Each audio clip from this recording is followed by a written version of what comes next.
ሰላም ጤና ይስጥልን የዜና ቲፕ ተከታታዮች እንደምን አላችሁ? የሰዓቱን አርዕስተ ዜና እናሰማችሁ።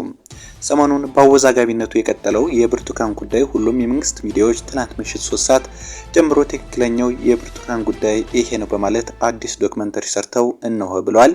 በዝርዝር ይዘነዋል። የአዲስ አበባ ከተማ አስተዳደር የንግድ ቢሮ ባንኮች እስከ ምሽት 3 ሰዓት ድረስ አገልግሎት እንዲሰጡ ለብሔራዊ ባንክ ጥያቄ አቅርቧል። እንመለከተዋለን። ከውጭ የሱዳን ወታደራዊ መሪ ጀነራል አልቡርሃን በቱርክ ጉብኝት ሊያደርጉ ነው የሚሉትን ይዘናል። አብራችሁን ቆዩ።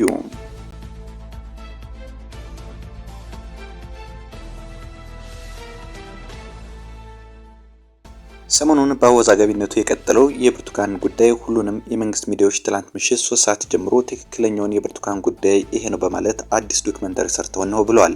ብርቱካን በኢቢኤስ ቴሌቪዥን የነበራትን አስከፊ ህይወት ባስቃኘችበት ዶክመንተሪም የበርካቶችን ልብ የሰበረ ያሳዘነ ታሪክ የነበረ ቢሆንም ፋና ቴሌቪዥን እውነቱ ይሄ ነው ብሎ ሰራውት ያለው ዶክመንተሪ ደግሞ ሌላ ግልባጭ ያለው ሆኗል።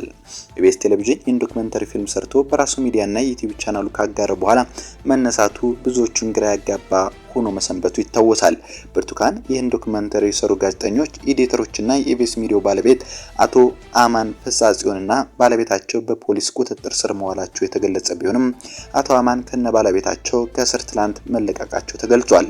ታዲያ ትላንት ምሽት 3 ሰዓት አካባቢ ፋና ቴሌቪዥን ሰራውት ብሎ የብርቱካን እውነት በሚል ርዕስ ያስተላለፈው ዶክመንተሪ ደግሞ ኢቢኤስ ቴሌቪዥን ላይ የቀረበው ሁሉም ነገር ልብ ወለድ እንጂ እውነት አለመሆኑን ያትታል።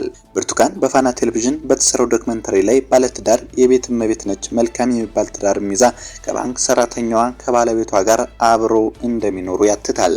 በዚህ ዶክመንተሪ ላይ እህቷ ነኝ በማለት ስለ ብርቱካን ተመስገን ምስክርነት ስትሰጥ የተመለከትናት እንደተናገረችው ከሆነ ወላጆቻቸው ሰረቀ ብርሃን ቀበሌ ልዩ ስሙ ጽጌ ገሊላ በሚባል ቦታ አሁንም እንደሚኖሩና በህይወት መኖራቸውን ተናገራለች። ብርቱካን ለቤተሰቧ 6ኛ ልጅ እንደሆነችም ነው እህቷ የምትናገረው። እሷ ለምን እንደዚህ እንዳደረገች ግራ እንደገባትና ፊልሙ ተደውሎ ተነግሯት ከሌላው ህዝብ ጋር እንዳየች በዚህ ግራ ገብቷት አይታ ለመጨረስ እንኳን እንደተቸገረች ተገልጻለች። የባንክ ሰራተኛው በበኩሉ አባቷ አቶ ተመስገን ከበደ፣ እናቷ ወይዘሮ ምንትዋብ ታመነ እንደሚባሉ ገልጾ የሷም ቤተሰብ በህይወት እንዳሉ ይናገራል። የሱም ቤተሰቦች ምስራቅ ጎጃም ሰረቀ ብርሃን ቀበሌ አንድ አካባቢ እንደሚኖሩ የሚገልጸው ስማቸው እሷ ከ8ኛ እስከ 12ኛ ክፍል ሞታ እንደተማረችም ይወሳል። ከፋና ዶክመንተሪ እሷ ራሷ በሰጠችው ምስክርነት ደግሞ እናቷና አባቷ በስርዓት አሳድገው ለቁም ነገር እንዳበቋትና በህይወት እንዳሉ መሞታቸው የተገለጸው ለትወና እንደሆነ ተናግራለች። ሁሉም ቤተሰቦቿ በሰላም እየኖሩ እንደሆነና እሷም ባለ ትዳር የሆነችና የልጅ እናት መሆኗንም ተገልጻለች። የወለደችው ልጇም በህጋዊ ትዳር የወለደችው እንጂ በእገታና በመደፈር የተወለደ እንዳልሆነ ገልጻ ከዚህ ፕሮግራም ውስጥ እውነቱ የልብ ችግር እንዳለባት መናገሩ ብቻ ነው ትላለች። ከዚህ ቀጠል አድርጋም እኔ ያለቀስኩት ለሉላ ገዙ ነው በማለትም ገልጻለች።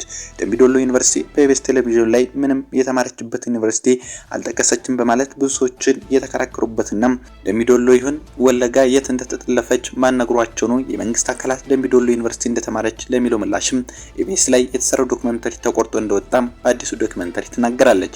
በዚህ ዶክመንተሪም ሐሰተኛ የተባለው ዶክመንተሪ ለማዘጋጀት 3 ወራት እንደፈጀ ገልጾም በስልክ ልውውጥም አገኟቸው ያላቸውን በማህበራዊ ትስስር ገጻቸው ላይ አውጥተዋቸዋል።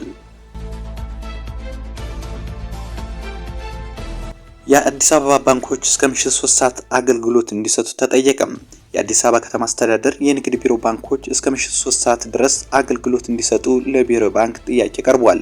የንግድ ቢሮ እንዳለው እንደ ማንኛውም አገልግሎት ሰጪ የንግድ ተቋማት ዋና መንገድ ላይ የሚገኙ ባንኮች እስከ ምሽቱ 3 ሰዓት ከ30 ድረስ አገልግሎት የሚሰጡበት አሰራር እንዲዘረጋ የትብብር ጥያቄ የቀረበው ዋና መንገድ ላይ የሚገኙ የንግድ ተቋማት እስከ ምሽቱ 3 ሰዓት ከ30 ድረስ እንዲሰሩ ከተወሰነ ብዙ ባንኮችም በዚሁ መስመር ላይ የሚገኙ በመሆኑ የአገልግሎት ሰዓታቸውን ማራዘም ለንግድ እንቅስቃሴው እንዲሳለጥ ያደርጋል ተብሏል።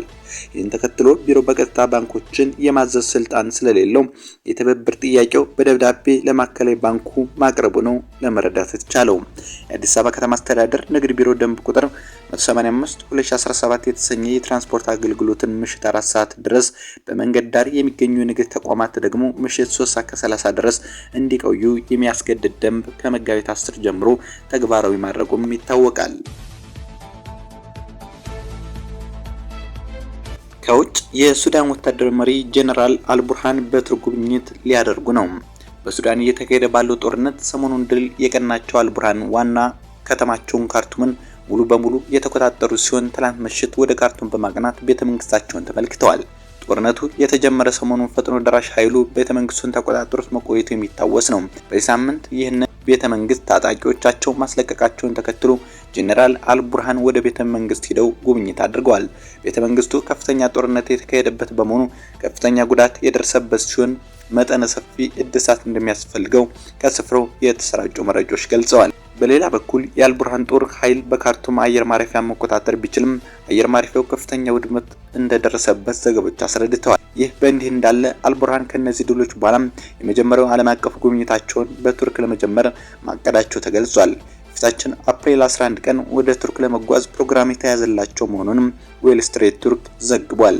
እንደዘገበው በዚህ ጦርነት የአልቡርሃን ጦር ድል እንደሚያገኝ ቱርክ ከፍተኛ ሚና ተጫውታለች። በጦርነቱ ላይ ባይታከር የተባሉ ድሮኖችን ጨምሮ የተለያዩ ዘመናዊ የጦር መሳሪያዎችን ለመንግስት ኃይል ማቅረቧን ዘገባው ወስቷል። በሌላ በኩል ለተቀናቃኙ ፈጥኖ ደራሽ ኃይል ዩናይትድ አረብ ኤሚሬት ከፍተኛ ወታደራዊ ድጋፍ ስትሰጥ መቆየቷ በስፋት መገለጹ ይታወሳል።